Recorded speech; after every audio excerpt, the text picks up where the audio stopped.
الله أكبر الله أكبر الله أكبر الله أكبر أشهد أن لا إله إلا الله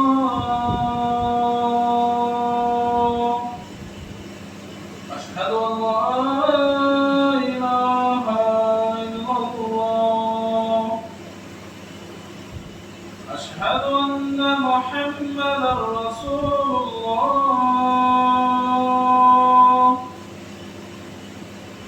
أشهد أن محمدا رسول الله حي على الصلاة حي على الصلاة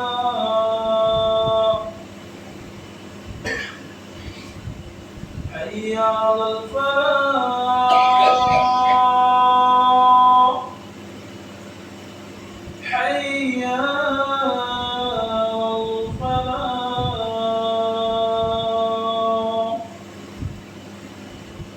الله أكبر الله أكبر لا إله إلا الله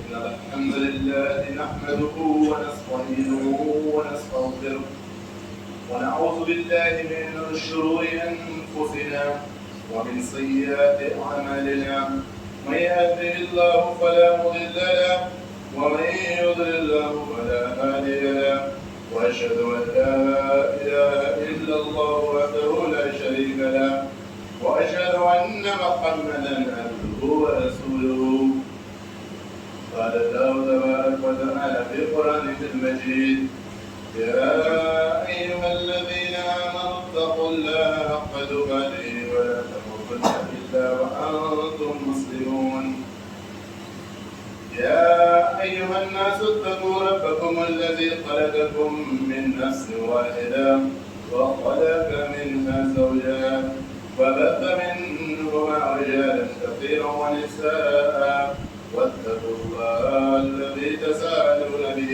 والأرحام إن الله كان عليكم رقيبا وقال تعالى أيضا يا أيها الذين آمنوا اتقوا الله وقولوا قولا سديدا يصلح لكم أعمالكم ويغفر لكم ذنوبكم ومن يطع الله ورسوله فقد فاز فوزا عظيما أما بعد فإن خير الحديث كتاب الله وخير الهدي هدي محمد صلى الله عليه وسلم وشر الأمور محدثاتها وكل محدثة بدعة وكل بدعة ضلالة وفي رواية كل ضلالة في النار.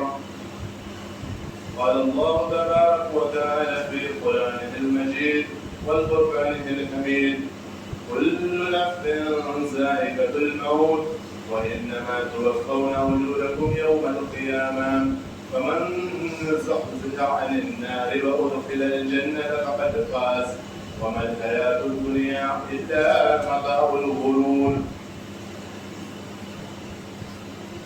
تمام قسم کی تعریف توصیف حمد و ثنا بزرگی بڑائی کے لیے ہے.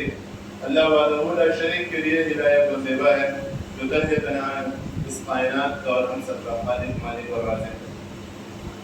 تو جس کی عبادت کرنا ہم سب کی زندگی کا اہم مقصد ہے اور ہماری زندگی کا کمال ہے کہ ہم اللہ تبارک و تعالیٰ کی تمام حقوق کو عبادت کریں اور درود و سلام کو تمام انبیاء علیہ السلام پر بالخصوص میرے اور آپ کے آخری نبی جناب محمد رسول اللہ صلی اللہ علیہ وسلم پر جن کے بتائے راستوں پر چل کر ہی انسان ہدایت یافتہ ہو سکتا ہے. خطبہ مسنونہ کے بعد ایک آیت کی تلاوت کی گئی جو سورہ آل عمران کی آیت نمبر 185 185 نمبر کی آیت ہے، اس کی تلاوت کی گئی، اور اسی کی روشنی میں چند باتیں آپ پہ گوشے گزار کرنے کی کوشش کروں گا۔ اللہ تبارک و تعالیٰ سے دعا ہے اللہ تبارک و تعالیٰ ہم سب کو اخلاص نیت کے ساتھ عمل کرنے کی توفیق دے، اور اللہ تبارک و تعالیٰ مجھے میرے وقت میں برکت دے۔ آیت ہے کل نفس ذائقۃ الموت وانما توفون اجورکم یوم القیامہ فمن زحزح عن النار وادخل الجنۃ فقد فاز وما الحیاۃ الدنیا الا متاع الغرور۔ اس میں 4 جملے ہیں، آئیے ایک ایک کر کے ایک جملے کو لیتے ہیں اور ان کو سمجھنے کی کوشش کرتے ہیں کہ اللہ تبارک و تعالیٰ ہم سے کیا کہنا چاہ رہا ہے۔ پہلا جملہ ہے، بہت مشہور جملہ ہے، آپ سب اس کا ترجمہ بھی غالباً سمجھتے ہوں گے، کل نفس ذائقۃ الموت، کہ ہر نفس کو، ہر جاندار کو، ہر زندہ شے کو کیا کرنا ہے؟ موت کا مزہ چکھنا ہے۔ یہ ایک ایسی اٹل حقیقت ہے، یہ ایک ایسی بالاتفاق بات ہے کہ جس پر کسی کا کوئی اختلاف نہیں ہو سکتا۔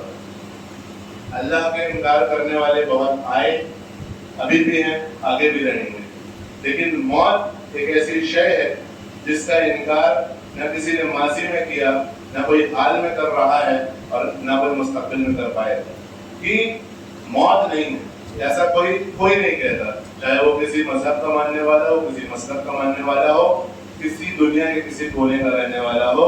یہ ایک ایسی بات ہے جس پر ہر انسان متفق ہے کہ کل نفس ذائقۃ الموت، ہر جاندار کو موت کا مزہ چکھنا ہے، بلکہ جاندار کو ہی نہیں، ہر چیز جو اس دنیا میں ہے، دنیا اور آسمانوں کے بیچ جو ہے، ہر چیز کو اللہ تبارک و تعالیٰ نے فانی بنایا ہے۔ اللہ تبارک و تعالیٰ نے سورہ رحمان کی مشہور آیت میں فرمایا کل من علیہا فان ویبقی وجہ ربک ذو الجلال والاکرام، کہ جو کچھ بھی ہے اس دنیا اور آسمان میں سوائے اللہ تعالیٰ کے، وہ سب کو فنا ہونا ہے، وہ سب کو فنا ہونا ہے، وہ سب کو برباد ہونا ہے، وہ سب کو ختم ہونا ہے۔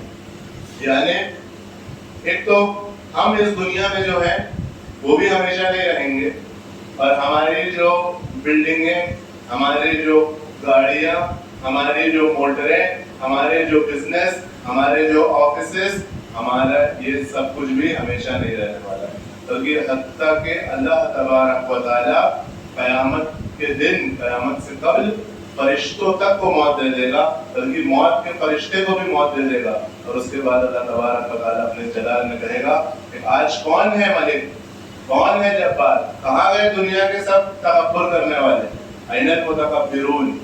تو وہ اللہ تبارک و تعالیٰ اس آیت میں اور اس طرح کی آیتوں میں کیا کہہ رہا ہے، ہمارا دھیان اس طرف لانے کی کوشش کر رہا ہے، ہمارے ذہن میں یہ بات ہمیشہ محفوظ رہے کہ ہر نفس کو موت کا مزہ بہرحال چکھنا ہے۔ اور موت کے تعلق سے ایک بات یہ بھی ہے کہ موت کی نہ کوئی عمر ہے کہ نہ کوئی سیکوینس مطلب کہ دنیا میں آنے کا سیکوینس ہے کہ پہلے دادا آئے گا، پھر اس کا بیٹا آئے گا، پھر دادا کے پوتے آئیں گے، لیکن جانے کا کوئی سیکوینس نہیں ہے، جانے کا کوئی سیکوینس متعین نہیں ہے۔ کتنے باپ نے اپنے بچوں کے جنازے اپنے کندھوں پر اٹھائے ہیں، کتنے داداؤں نے اپنے پوتوں کو اپنے ہاتھوں سے دفنایا۔ تو ایک بات یہ طے ہو گئی کہ موت کی کوئی عمر نہیں ہے۔ اللہ تبارک و تعالیٰ نے سورہ حج میں قیامت کے منظر کو کھینچنے کے بعد اللہ تبارک و تعالیٰ نے آیت نمبر 5 میں غالباً کہا کہ اگر تم کو اس بات میں شک ہے کہ تم دوبارہ زندہ کیے جاؤ گے تو یاد کرو کہ تم کو اللہ تبارک و تعالیٰ نے مٹی سے پیدا کیا، اس کے بعد نطفہ، ایک پانی کا ایک چند بوندیں جو ایک شرمگاہ سے نکل کے دوسری شرمگاہ کے راستے میں مادر رحم میں جاتا ہے، اس سے تم کو پیدا کیا، اس کے بعد تم کو خون بنایا، اس کے بعد گوشت بنایا، اس کے بعد تمہارے اندر ہڈی ڈالی، اس کے بعد تم کو بچپنا دیا، اور اللہ تبارک و تعالیٰ نے آگے کہا تم میں سے کئی ایسے ہیں وَمِنْكُمْ مَن يُتَوَفَّى مِنْكُمْ، ایسے بہت سے ہیں جن کو موت آ جاتی ہے، اور بہت سے کچھ ایسے ہیں جن کو ہم بڑھاپے تک پہنچاتے ہیں۔ یعنی اللہ تبارک و تعالیٰ قرآن میں یہی کہہ رہا ہے کہ موت کی کوئی عمر نہیں. اور اسی طریقے سے ہم یہ بھی جانتے ہیں کہ یہ بھی نہیں ہے کہ موت صرف بوڑھوں کو آئے گی, اور یہ بھی نہیں ہے کہ موت صرف مریضوں کو آئے گی. کتنے ایسے تھے جن لوگوں کو اچانک موت نے آ کے اچک لیا, ان کو کوئی آثار نہیں تھے, اچانک موت آئی, موت ان کو لے گئی. تو یہ تمام چیزیں ہمارے مشاہدے میں آتی ہے, اور موت کا وقت اللہ تبارک و تعالیٰ کے یہاں فکس ہے. اللہ تعالیٰ نے کہا فَإِذَا جَاءَ أَجَلُهُمْ, جب ان کا وقت آ جاتا ہے تو کیا نہیں ہوتی, لا يستأخرون الساعة ولا يستقدمون, کہ ان کے اس وقت میں, وہ جو وقت ان کے لیے فکس کر دیا گیا ہے کسی کے لیے, اس کے وقت میں نہ کوئی تاخیر ہوتی ہے اور نہ کوئی نہ آگے بڑھ سکتا ہے وہ وقت, اور نہ پیچھے نہ تقدیم ہو سکتی ہے. یعنی موت کا وقت انسان کا فکس ہے, اس کی موت اسی وقت آئے گی جب اس کی موت آنی ہے. اور ایک جگہ اللہ تبارک و تعالیٰ نے فرمایا کہ تم موت سے نہیں بچ سکتے, تم کو موت آ جائے گی جہاں بھی کہیں تم ہوگے, گرچہ تم مضبوط قلعہ بنا کے کیوں نہ رہو. مضبوط قلعہ, بڑا قلعہ, بہت بڑا آپ قلعہ بنا کے بھی رہیں گے تو بھی آپ موت سے نہیں بچ پائیں گے. آپ بادشاہ ہوں, آپ فقیر ہوں, آپ صالح ہوں, آپ بد ہوں, آپ فرعون جیسے متکبر بادشاہ ہوں یا محمد صلی اللہ علیہ وسلم جیسے نبی ہوں, سب کو گرچہ ایک نہ ایک دن اللہ تبارک و تعالیٰ کے پاس جانا ہے. موت سب کو آنی ہے, اور موت سے کوئی بچ نہیں سکتا. اور یہ بہت بے بس, جس میں اپنا کوئی بس نہیں چل سکتا, یہ ایسا وقت ہوتا ہے. ایک تو مرنے والا بے بس. اللہ تعالیٰ نے کہا اگر تم سچے ہو تو اپنی موت کو ٹال کے بتاؤ. کوئی اپنی موت کو ٹال سکتا ہے؟ نہیں. موت مرنے والا بے بس, اس کے گھر کے آس پاس جو کھڑے رہتے ہیں وہ بھی بے بس, وہ بھی کچھ نہیں کر سکتے. پوری دنیا کا مال خرچ کر دیں, اگر موت کا وقت آ گیا ہے تو اس کو بچا سکتے نہیں. اور ایک بے بس اور ہوتا ہے, اگر ہم اس کو ڈاکٹر کے پاس لے جاتے ہیں تو وہ ڈاکٹر بھی بے بس ہوتا ہے. اگر موت کا وقت آ گیا ہے تو ڈاکٹر, بڑے سے بڑا ڈاکٹر ہو, ڈاکٹروں کی ٹیم موجود ہو, بڑے سے بڑے ڈاکٹروں کی. ہم نے ایسے واقعات بھی دیکھے ہیں کہ انسان کو کچھ نہیں تھا, انڈیا کے سب سے اچھے ہارٹ کے ہاسپٹل میں ہارٹ اٹیک ہوتا ہے اور مر جاتا ہے. ہمارے گھر کی بات ہے, ممانی کا انتقال ہوا تھا ہمارے سے. سوچئے کہ اسی کو اللہ تبارک و تعالیٰ نے کہا سورہ قیامہ میں, کلا اذا بلغت التراقی وقیل من راق, کہ جب جان ہستی تک آ جاتی ہے, جب جان ہستی تک آ جاتی ہے تو لوگ کو کہتے ہیں ہے کوئی ڈاکٹر, ہے کوئی جھاڑ پھونک کرنے والا, وقیل من راق, ہے کوئی راقی, ہے کوئی جھاڑ پھونک کرنے والا جو اس کو بچا سکے؟ نہیں. آگے ہے وَظَنَّ أَنَّهُ الْفِرَاقُ, وہ سمجھ جاتا ہے اب جدائی کا وقت آ گیا. کہنے کا مطلب یہ کہ موت سے ہر کوئی بے بس ہے, موت پہ اپنا بس نہیں ہے.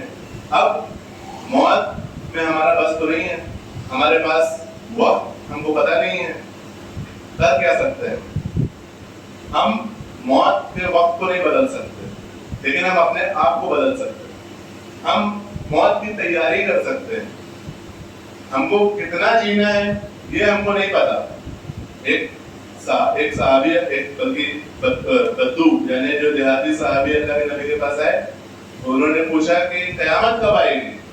تو اللہ کے نبی نے پوچھا تمہاری تیاری کیا ہے. یعنی یہ ضروری, یہ امپورٹنٹ نہیں کتنا جینا ہے, کیسے جینا ہے یہ آپ کے اوپر ہے. یہ آپ کے اوپر ہے کہ آپ کو کیسے جینا ہے.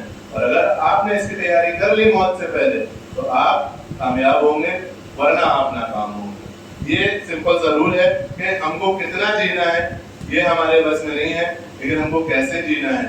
اور موت یاد رکھیے, موت تو سن کے لوگ گھبراتے ہیں, لیکن اس سے زیادہ گھبرانے کی, اس سے زیادہ سنگین, اس سے زیادہ سیریس بات یہ ہے کہ موت اچانک آتی ہے. موت بعض اوقات اچانک بھی آتی ہے. تو بہرحال یہ کہ ہم کو اپنے آپ کو بدلنا ہوگا. اب آگے بڑھتے ہیں. موت سے کوئی انکار نہیں کرتا, یہ ہم نے دیکھ لیا. تو کیا موت انسان کا خاتمہ ہے؟ کیا موت آئی سب ختم ہو گیا, ایسا ہے؟ دیکھیے, کوئی بھی چیز کو سمجھنے کے لیے اس کے ماہرین کا ویو لینا بہت ضروری ہوتا ہے. آج تک دنیا کے سائنسدان اور ڈاکٹروں کی ٹیم اس مسئلے میں بہت خاموش نظر آتی ہے. گھر کی بات ہے کہ ہم نے ایسے ڈاکٹروں کو دیکھا ہے جو بڑے بڑے ڈاکٹر ہوتے ہیں, جب انسان کی موت ہو جاتی ہے تو وہ بھی اپنی لائن چھوڑ دیتے ہیں, یعنی وہ میڈیکل فیلڈ کے علاوہ بات کرنے لگتے ہیں کہ بھائی ان کا وقت آ گیا تھا کیا کریے گا. اس طرح کی باتیں بڑے بڑے ڈاکٹر بڑے بڑے سائنسدان کرتے ہیں جب انسان کی موت کا وقت آ جاتا ہے. یعنی معلوم یہ چلا کہ موت کے بارے میں آج تک سائنس اتنی ٹیکنالوجی, ہم چاند پہ پہنچ گئے, سورج میں پہنچنے کی کوشش کر رہے ہیں, مگر ایک روزمرہ کی چیز جو موت جس میں روز ہزاروں لاکھوں لوگ آ رہے ہیں, اس کے بارے میں سائنس کی وہ ریسرچ نہیں ہے کہ وہ بتا سکے کہ ایسے کیا چیز ہے کہ انسان کے اندر سب کچھ ہے لیکن وہ مر چکا ہے. اس کا جواب ہمارے خالق پروردگار نے دیا کہ موت تمہارا خاتمہ نہیں. جب ہم کو ان سے جواب نہیں ملے گا تو ہم کو ایک اس کی طرف لوٹنا پڑے گا, اس سے پوچھنا پڑے گا جس نے ہم کو پیدا کیا کہ بھائی ہے کیا, موت کے بعد کیا ہوگا.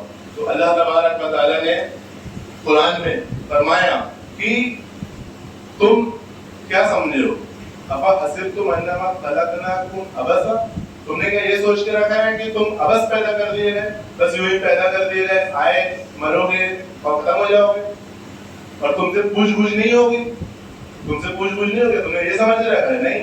دوسری جگہ اللہ تبارک و تعالیٰ نے فرمایا سورہ جمعہ میں قل ان الموت الذی تفرون منہ, کہ ان سے کہیے کہ یہ جو موت سے جو بھاگ رہے ہیں فإنہ منہ فإنہ ملاقیکم, وہ تو تم کو مل کے رہے گی, اس سے تمہاری ملاقات ہو کے رہے گی. یعنی موت سے ہر انسان کو ملاقات ہو کے رہے گی. اور اس کے بعد اللہ تبارک و تعالیٰ نے کیا کہا, ثم تردون الی عالم الغیب والشہادہ, پھر تم لوٹاؤ جاؤ گے کس کی طرف, ایک ایسے کی طرف یعنی اللہ تبارک و تعالیٰ کی طرف جو تمہارے غائب کے عمل کو بھی جانتا تھا اور تمہاری شاہد یعنی تمہاری پوشیدہ اور تمہاری جو چھپی اور تمہاری کھلی ساری زندگی کو جانتا تھا. تو عالم الغیب والشہادہ فَيُنَبِّئُكُمْ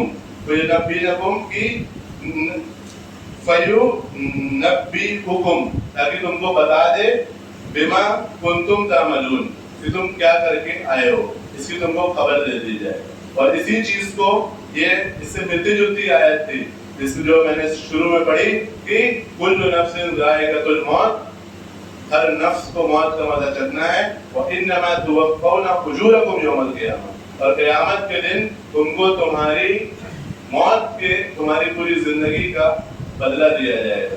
تم جو بھی کر کے آئے ہو اس کا تم کو پورا بدلہ دے دیا جائے گا. تو اس کے لیے اللہ تبارک و تعالیٰ نے کہا کہ یعنی جس طرح انسان موت سے نہیں بچ سکتا, جس طرح انسان موت سے فرار اختیار نہیں کر سکتا, جس طرح انسان موت کے لیے بے بس ہے, ویسے ہی انسان اللہ کے سامنے کھڑے ہونے سے, اللہ کے سامنے سوال جواب ہونے سے بچ نہیں سکتا, اپنے آپ کو نہیں بچا سکتا. جس طرح موت یقینی ہے اسی طریقے سے ایک مسلمان کا ایمان ہونا چاہیے, یقین ہونا چاہیے کہ اللہ تبارک و تعالیٰ کے سامنے کھڑا ہونا بھی یقینی ہے. اور اس پہ قرآن و حدیث کے بہت سے دلائل شاہد ہیں. وقت نہیں ہے تو بتاتے ہیں کہ اللہ تبارک و تعالیٰ نے کتنی جگہ کہا کہ اس طرح کی آیتوں میں کہ فسوف تسألون, تم سے پوچھا جائے گا, تم کو کھڑا کیا جائے گا. اور اللہ کے نبی صلی اللہ علیہ وسلم نے اپنی حدیثوں میں کہا, وہ مشہور حدیث آپ کو یاد ہوگی کہ اللہ کے نبی صلی اللہ علیہ وسلم نے کہا کہ ابن آدم کے قدم قیامت کے دن تک تب تک نہیں ہلیں گے جب تک وہ 5 چیزوں کا جواب نہ دے دے, 5 چیزوں کے بارے میں اسے سوال نہ ہو جائے. کیا؟ عمر کے بارے میں, جوانی کے بارے میں, پیسے کے معاملے میں کہاں سے کمایا, کہاں سے خرچ کیا, اور علم جس پر جو اس کو نے حاصل کیا اس پر کتنا عمل کیا. یہ تمام چیزیں ہونی ہیں میرے بھائیوں, اور ان سب کے لیے ہم کو تیاری کرنا ہے. یعنی معلوم یہ چلا کہ جو دنیا ہے یہ دارالعمل ہے اور یہ جو آخرت ہے یہ دارالجزا ہے.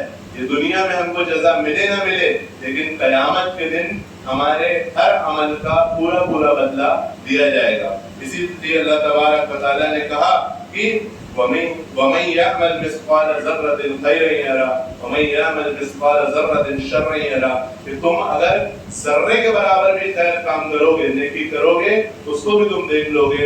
اور اگر ذرے کے برابر, ذرہ مطلب اسمالسٹ اینٹیٹی جو ایک زمانے میں موجود ہو سکتی ہے, وہ اس کے بارے میں اتنا بھی اگر برا کام کرو گے تو تم اس کو بھی دیکھ لو گے. یعنی کہ اللہ تبارک و تعالیٰ ہمارے ظاہر ہمارے حاضر ہمارے باطن سب کی خبر اس دن ہمارے سامنے لا دے گا. معلوم یہ چلا ابھی تک کی گفتگو سے کہ ایک موت یقینی ہے, موت سے کوئی فرار نہیں ہے, موت کا کوئی وقت نہیں ہے, موت کبھی بھی کسی کو بھی آ سکتی ہے, اور یہ کہ اللہ تبارک و تعالیٰ کے سامنے ایک نہ ایک دن ہم سب کو کھڑا ہونا ہے. اور ایک نہ ایک دن کیوں, بلکہ اللہ کے نبی صلی اللہ علیہ وسلم نے کہا کہ من مات فقد قام قیامہ, کہ جو مر گیا اس کی قیامت قائم ہو گئی, یعنی اس کے عمل کا سلسلہ بند ہو گیا. ایک انسان جس حال میں مرے گا اس حال میں قیامت کے دن اٹھایا جائے گا, اس کے عمل کا سلسلہ بند ہو گیا, الا کہ وہ جو حدیثوں میں آئے کہ نیک اولاد کو کوئی چھوڑ دے جائے یا کوئی صدقہ جاری ہے, لیکن وہ اس کی بھی کوشش اس نے دنیا میں کی نا, جیتے جی اپنی کوشش کی. تو یہ تمام چیزیں ہیں کہ انسان کو ان کے بارے میں سوچنا چاہیے. اب آگے آئیے, اور یہ آیت ایسی بھی, یہ آیت جو ہے کہ انما توفون اجورکم یوم القیامہ, آیت کا یہ ٹکڑا کہ تم کو قیامت کے دن تمہارا پورا پورا بدلہ دے دیا جائے گا, یہ ڈراتی بھی ہے اور امید بھی دلاتی ہے. جیسے ڈراتی ایسے ہے کہ اگر ہم برا کام کر رہے ہیں, اگر ہماری زندگی کی پرائرٹیز, زندگی کی ترجیحات, زندگی کا ایم اگر دنیاوی یا کسی غلط اعتبار سے گناہوں کی طرف ہے تو ہم کو سمجھ جانا چاہیے. اور اللہ تعالیٰ اس میں امید بھی جلا رہا ہے کہ اللہ تعالیٰ نے قرآن میں کئی جگہ کہا کہ ہم محسنین کا عمل برباد نہیں کرتے. یعنی آپ اگر آج اس دنیا میں کوئی کوشش کریں گے, کوئی محنت کریں گے دین کے لیے, تو وہ آپ کا عمل ضائع نہیں ہوگا, اس کا بدلہ آپ کو ملے گا قیامت کے دن. دنیا میں بھلے ہی آپ کو سمجھ میں آئے نہ آئے, یہ جیسے اللہ تعالیٰ نے کہا الجزاء والاحسان الا احسان, کہ احسان اچھا کام کا بدلہ اچھا ہی ہوگا. تو یہ چیز ہم کو سمجھنے کی ضرورت ہے. اس کے ساتھ اب جب قیامت کے دن یہ فیصلے ہوں گے تو ایک ایسا فیصلہ ہوگا ہر انسان کے تعلق سے جو اس کی کامیابی یا اس کی ناکامی کا ضامن بنے گا. یعنی ہر انسان کے تعلق سے ایک ایسا فیصلہ ہوگا جس سے معلوم چلے گا کہ وہ انسان کامیاب ہوا کہ نہیں ہوا. اسی کو آگے فرمایا گیا فمن زحزح عن النار وادخل الجنة فقد فاز, کہ اس دن جو جہنم سے بچا لیا گیا اور جو جنت میں داخل کر دیا گیا وہی کامیاب ہے. اصل کامیابی کیا ہے؟ جہنم سے بچا لیا جانا اور جنت میں داخلہ ہو جانا, یہ اصل کامیابی ہے. اصل کامیابی بڑی بڑی بلڈنگیں بنانا نہیں ہے, اصل کامیابی بہت اچھی جاب کرنا نہیں ہے, اصل کامیابی مہنگی کاریں خریدنا نہیں ہے. ہاں رک کے یہ بتا دوں کہ یہ تمام چیزیں جائز ہیں, آپ کی ضرورت ہے, ان کو کرنے میں کوئی گناہ نہیں ہے بلکہ اچھا ہے. لیکن اصل کامیابی تو وہی ہے جو قیامت میں کامیاب ہو گیا. یعنی جس شخص نے اس دنیا میں بہت اچھی زندگی دیا لیکن قیامت کے دن وہ جہنم سے دور نہیں کیا گیا اور جنت میں اس کا داخلہ نہیں ہو پایا, تو دنیا کی اس کی ساری کامیابی ناکامی تھی. اور اگر کوئی شخص دنیا میں گرچہ لوگوں کی نظر میں ناکام رہا ہو, اس کا نہ بزنس چلتا ہو, نہ اس کو صحت کا مسئلہ رہا ہو, ہمیشہ پریشان رہا ہو, لیکن اگر جہنم سے وہ بچا لیا گیا اور جنت میں اس کو داخلہ ہو گیا تو وہ اصل میں کامیاب ہے. اس چیز کو سمجھیے. اللہ کے نبی صلی اللہ علیہ وسلم کہتے ہیں, اور اس کو سمجھنے کی ضرورت ہے کہ اصل کامیابی کیوں ہے. یہ اصل کامیابی اس لیے ہے کہ اللہ کے نبی صلی اللہ علیہ وسلم نے فرمایا, اللہ تبارک و تعالیٰ نے جب جنت اور جہنم کو بنایا تو جبریل علیہ السلام کو بلایا اور کہا سب سے پہلے جاؤ میری جنت کو دیکھ کر آؤ. میں نے جنت بنایا ہے اور وہاں کے لوگوں کے لیے میں نے کیا کیا نعمتیں رکھی ہیں.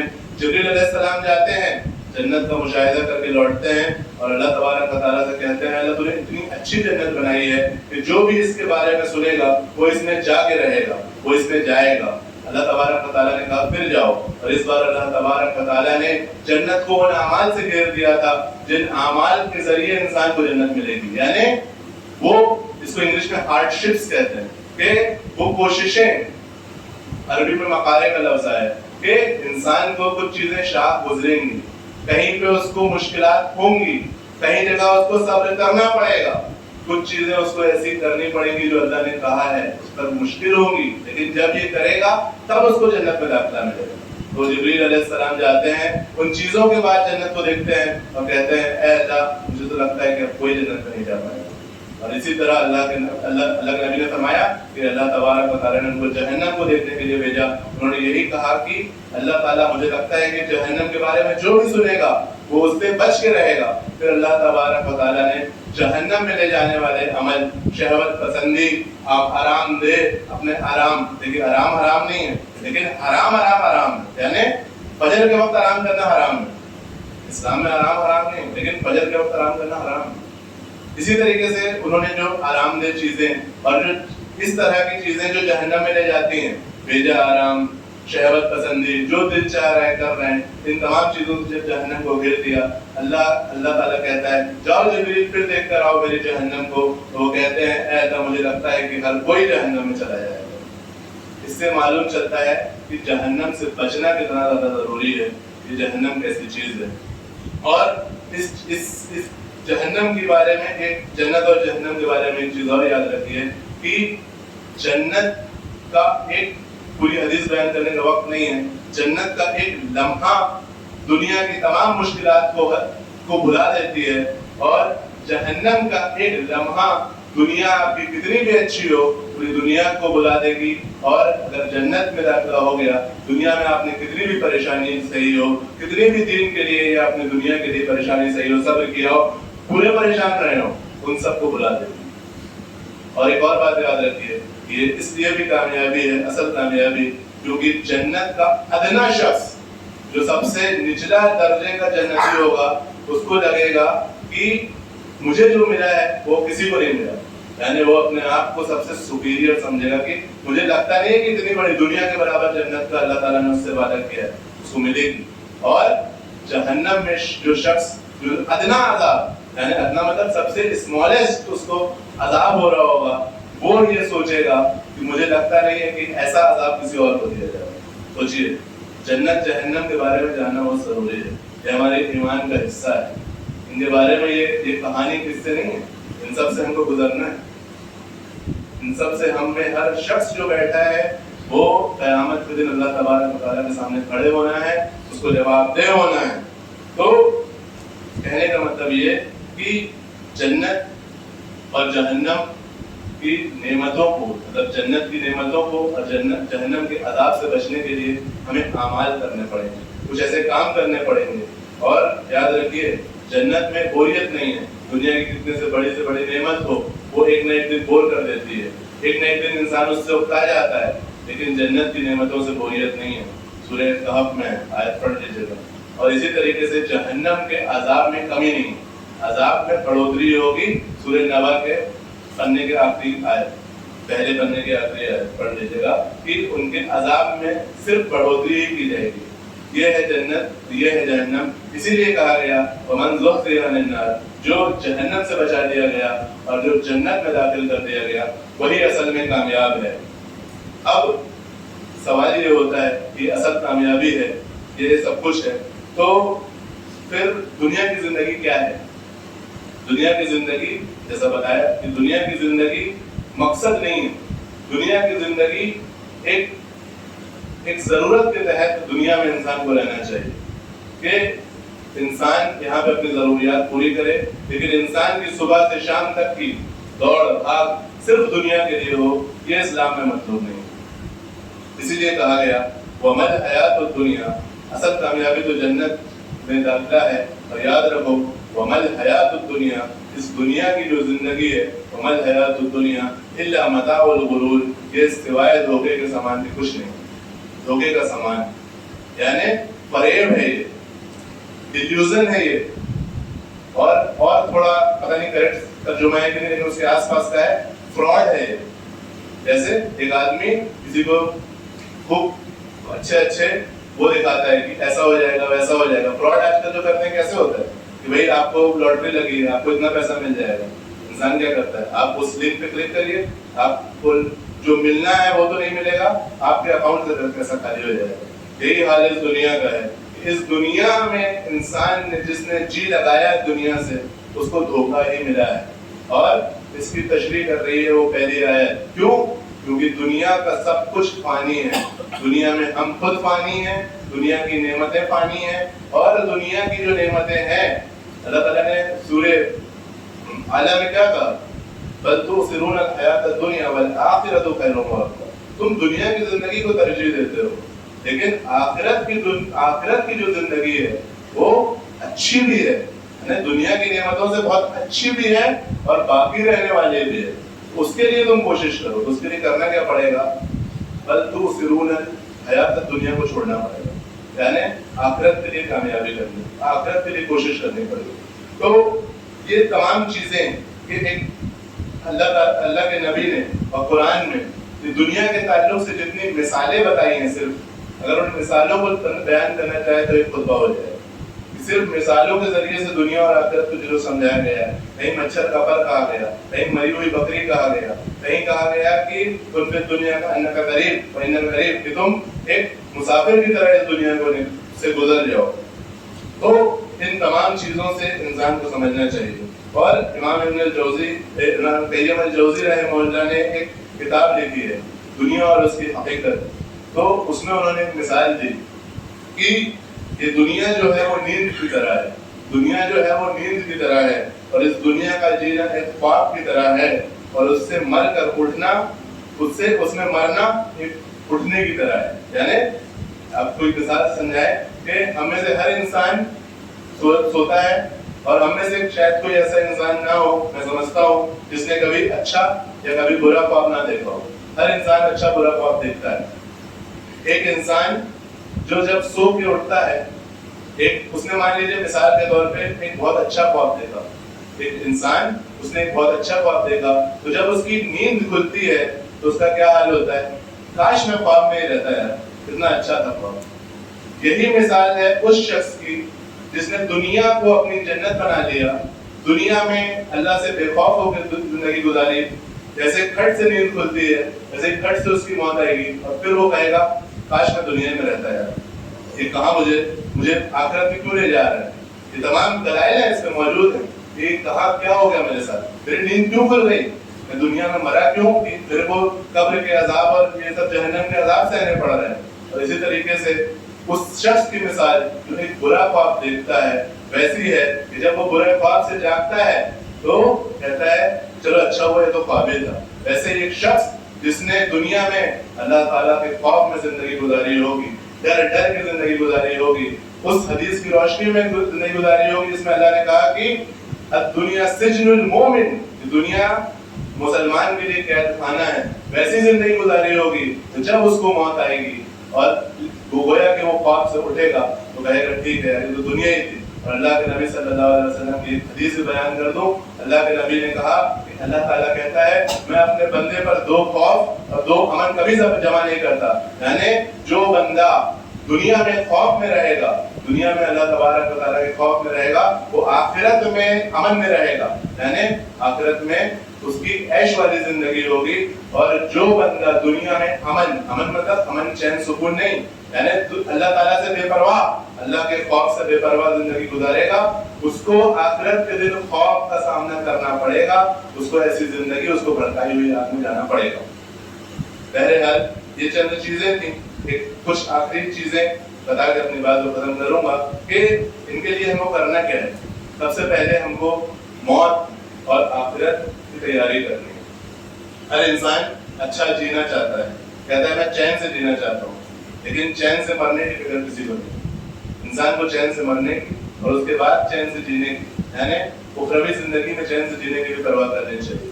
اور اس پرواہ کرنے کی سب سے پہلی اور سب سے بنیادی چیز یہ ہے کہ انسان موت، آخرت، جنت، جہنم، دنیا کی حقارت، آخرت کی اہمیت، ان تمام چیزوں کو اپنے مد نظر رکھ کے زندگی گزارے۔ اور وہ کب ہوگا؟ جب وہ قرآن پڑھے گا، دروس میں اپنی حاضری دے گا، وہ علماء سے جڑ کے رہے گا۔ لیکن ہمارا حال کیا ہے؟ بڑے افسوس کے ساتھ کہنا پڑ رہا ہے کہ ہم جتنا قرآن کھولتے ہیں اس سے زیادہ فیس بک، واٹس ایپ، یوٹیوب کھولتے ہیں۔ اور میں اس میں اپنے آپ کو انکلوڈ کر کے کہہ رہا ہوں کہ اگر ہم اپنا پرسنٹیج نکال لیں کہ ہم نے قرآن کتنا پڑھا، ہم نے دینی کتابیں کتنی پڑھی اور ہم نے فیس بک، واٹس ایپ کتنا چلایا، تو شاید ہم شرم آ جائے۔ لیکن حال یہ ہے کہ ہم کو آج کل ندامت ہونا بھی بند ہو گیا ہے، اور یہ اپنے آپ میں ایک بہت بڑی بات ہے کہ بری بات ہے کہ ہم گناہ کر کے نادم نہیں ہوتے۔ آدم علیہ السلام سے گناہ ہوا تھا، وہ نادم ہوئے، یعنی کہنے کا مقصد یہ کہ ہم کو قرآن حدیث ان تمام چیزوں کو پڑھتے رہنا چاہیے تاکہ یہ تمام چیزیں ہمارے نظر میں رہیں اور ہم ان کی تیاری کر سکیں، اور ان چیزوں کو بار بار یاد بھی دلایا جاتا ہے خطبات کے ذریعے سے، چاہے وہ جمعہ کا خطبہ ہو یا شادی کا خطبہ ہو یا خطبہ حاجت ہو، تو ان تمام چیزوں کو ہم کو یاد رکھنا چاہیے، اور یہ تمام چیزیں ہمارے لیے خیر کا سبب بنتی ہیں، اور ان تمام چیزوں کو بھول کے زندگی گزارنا ہمارے لیے شر کا سبب بنتی ہیں۔ اور آپ صحابہ کو یاد کر لیجئے، صحابہ کا حال کیا ہوتا تھا۔ ایک صحابی کے بارے میں آتا ہے، ان کا نام مجھے یاد نہیں، مجھے ملا نہیں، کہ ان کے لیکن حدیث صحیح ہے کہ وہ اپنے موت کے وقت میں اپنے رونے لگے، ان کی بیوی ان کو دیکھ کے رونے لگی۔ انہوں نے کہا کہ آپ کیوں رو رہی ہیں؟ وہ کہتے ہیں کہ میں آپ کو روتا ہوا دیکھی اس لیے میں بھی رو رہی تھی۔ تو انہوں نے کہا مجھے اللہ تبارک و تعالیٰ کا ایک جملہ یاد آ گیا کہ تم میں سے ہر شخص کو جہنم میں سے ہو کے گزرنا ہے۔ یہ ایک سورہ کی آیت ہے، اس میں تفصیلات ہیں کہ کچھ لوگوں نے اس کو پل صراط کہا ہے کہ پل صراط سے گزرنے کو اللہ تعالیٰ نے کہا ہے کہ مطلب وہ کہتے ہیں کہ اللہ تعالیٰ نے کہا تم میں سے ہر شخص کو جہنم میں سے ہو کر گزرنا ہے، اور مجھے نہیں پتا کہ میں جہنم سے بچ پاؤں گا کہ نہیں، یہ سوچ کے میں رو رہا ہوں۔ تو صحابہ کا حال یہ ہوتا تھا۔ اسی طریقے سے اللہ کے نبی صلی اللہ علیہ وسلم نے ایک محفل میں قیامت کے ذکر کیا اور کہا کہ اگر تم لوگوں کو وہ چیزیں معلوم ہو جائیں جو مجھے معلوم ہے تو تم رو گے زیادہ، ہنسو گے کم۔ سوچئے اللہ کے نبی نے یہ جملہ کہا، اور جو صحابی بیان کرتے ہیں وہ چھوٹے عمر کے صحابی تھے، وہ کہتے ہیں اللہ کے نبی یہ بیان کر رہے تھے اور میں نے پورے مجمع میں نظر دوڑائی تو میں دیکھتا ہوں کہ تمام صحابہ اپنے گھٹنوں میں اپنا سر ڈال کے اپنی چادریں یوں کر کے سسکیاں لے کے رو رہے تھے۔ یہ صحابہ کا حال تھا۔ لیکن ہم لوگوں کا حال کیا ہے؟ ہم لوگ ہنسنا زیادہ پسند کرتے ہیں، مذاق، ٹھٹھا، کسی کا مذاق اڑانا، جھوٹ بول کے ہنسانا، یہ تمام چیزیں ہمارا شیوا بن چکا ہے۔ تو اسی لیے اللہ تعالیٰ نے ہمارے دلوں کو مردہ کر دیا۔ ان کی تجدید کی ضرورت ہے، ان کو دوبارہ سے زندہ کرنے کی ضرورت ہے کہ ہم دوبارہ سے اپنے دلوں کو ویسا بنائے، قلب سلیم کی جو بات ہوئی تھی کہ قلب سلیم بنائے، جس سے اللہ تبارک و تعالیٰ ہم سب کے دلوں میں جب یہ چیز آئے گی تو عمل میں ہمارے وہ چیز ریفلیکٹ ہوگی۔ آخری قول نقل کر کے اپنی بات کو ختم کروں گا۔ فضیل ابن عیاض رحمہ اللہ کا قول ہے کہ آخرت کی فکر کرو اور ندامت سے پہلے عمل کر لو، ندامت موت آنے سے پہلے عمل کر لو، اور دنیا کے دھوکے میں نہ آؤ، دنیا کے دھوکے، دنیا کے فریب، دنیا کے فراڈ میں مت آؤ، اس لیے کہ دنیا کا صحت مند بیمار ہونے والا ہے، دنیا میں جو بھی صحت مند ہے وہ بیمار ہونے والا ہے، دنیا کا نیا پن پرانا ہونے والا ہے، دنیا کی نعمتیں ختم ہونے والی ہیں، اور دنیا کا جوان بوڑھا ہونے والا ہے۔ اللہ تبارک و تعالیٰ ہم سب کو صحیح سمجھ کی، صحیح عمل کی، خلاصیت کا عمل کرنے کی توفیق عطا کرے۔ جب تک اس دنیا میں زندہ رہے، اسلام میں زندہ رہے اور ایمان پر ہمارا خاتمہ ہو، آپ کو پروان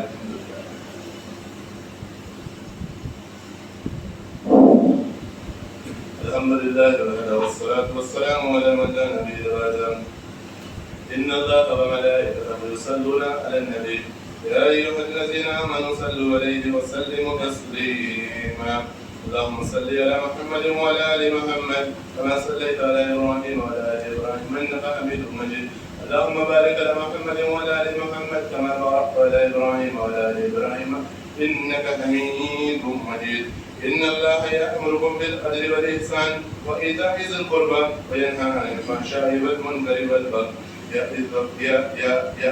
يعظكم لعلكم تذكرون اذكروا الله يذكركم وادعوه يستجب لكم ولذكر الله أكبر والله يعلم ما تصنعون